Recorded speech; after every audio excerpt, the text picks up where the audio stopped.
আসসালামু আলাইকুম গাইস, আপনারা সবাই ভালো আছেন? আমিও ভালো আছি। এই মুহূর্তে একটি ভিডিও ছাড়তেছি, অবশ্যই ভিডিওটি সাবস্ক্রাইব করবেন, দয়া করে কমেন্ট করবেন, শেয়ার করবেন। পুরুষ বিনা নারীর কোনো গতি হয় না।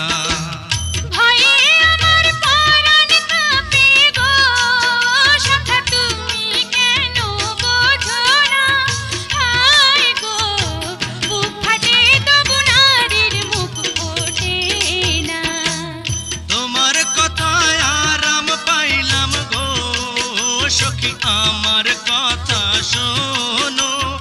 আয় গো তোমায় পেলে আমি 7 রাজার ধন চাই না।